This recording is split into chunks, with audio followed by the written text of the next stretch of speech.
You're killing me with that tune. What is that? Listen, I don't need this attitude right now. I'll tell you what, I'll let you do your little shtick here, and I'll come back later when I can breathe.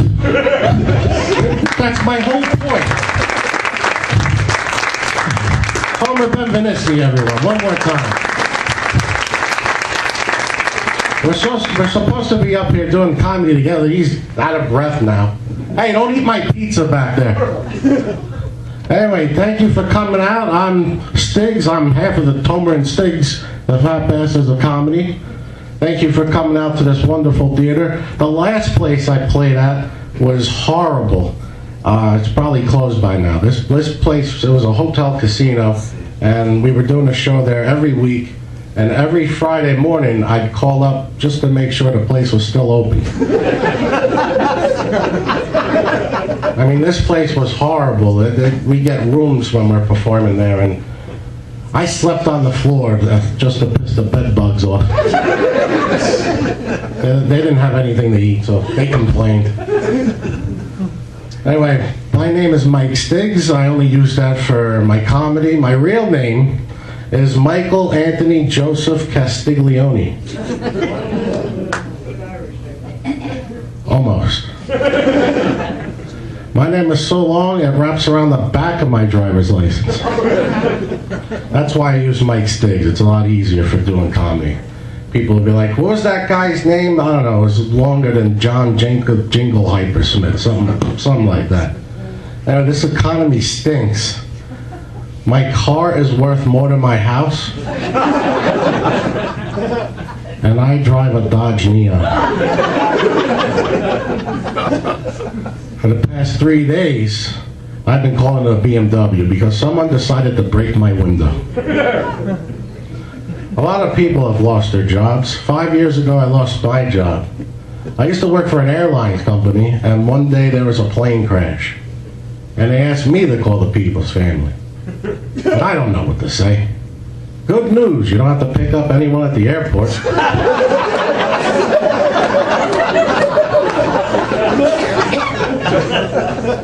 So I lost that job. So then I got a job at the suicide hotline. And I made a lot of money at that job. You see, if somebody was calling me up and I didn't think they were going to do it, I'd sit there and I go, I bet you $200 you don't have the balls to jump. And if he did do it, shit, I didn't have to pay him. So guess what? I lost that job too. So then I couldn't find any work, and Tomer says, why don't you go to a mall and be a mall Santa? And I told him, how about I knock you the hell out? So my first week as a mall Santa, I got fired from that job. Turns out that Santa's helper don't like Santa grabbing her ass.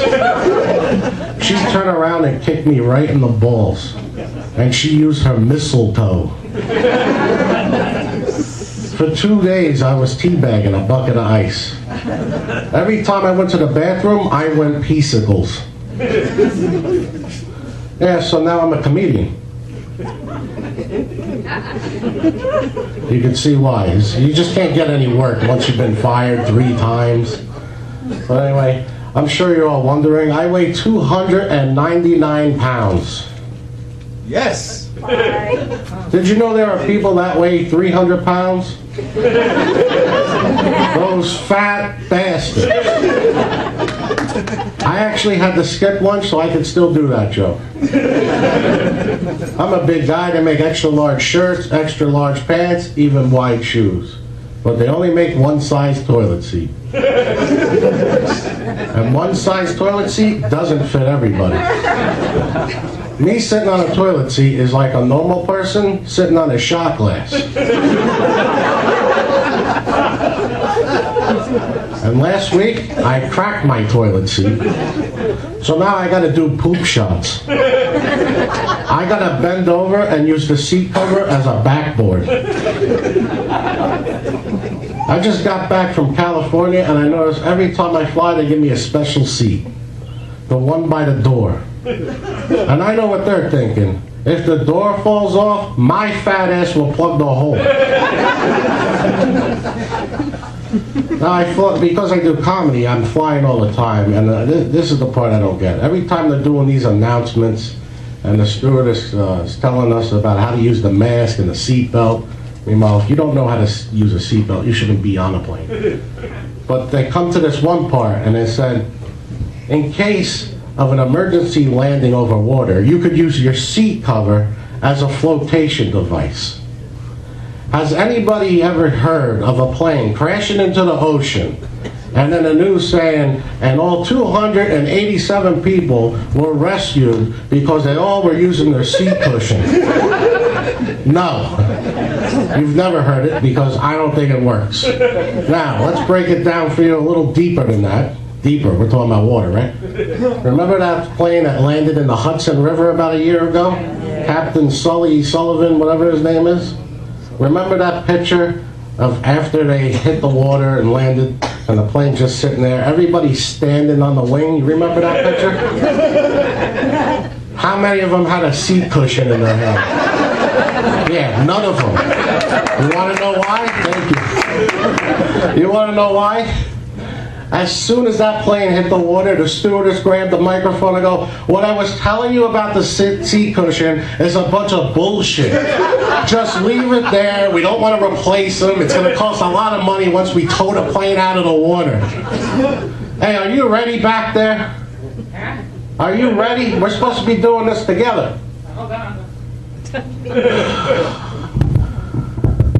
There he is. Okay, there, yeah. Thomas Evidency back from his oxygen. Oh, shut up. It looks like you ate my pizza. All right, he doesn't know what he's doing yet. What did you expect to happen if Why you had would a you be pizza wearing there? that? You're wearing a show. This is being taped. Yeah, throw it on the ground. Huh? Don't touch me with that. I'll put it in here. I was seeing this real hot chick across the street for 2 weeks, and then the bitch hung curtains. And you brought me here for that? Well, there better be pizza back there. You know what? You do your set. I'm out of here. All right, all right. I hope you like crust. Well, I'm about to get killed any moment now. I gotta wait because I don't know if I'll be able to get through with this whole thing. Hold on when he finds out. Is it okay back there? Huh? Are you okay? Is it okay? Before I start, I just... Well, what did you expect? You're gonna order pizza for us? For me. Yeah. Oh. I'm not picking it up.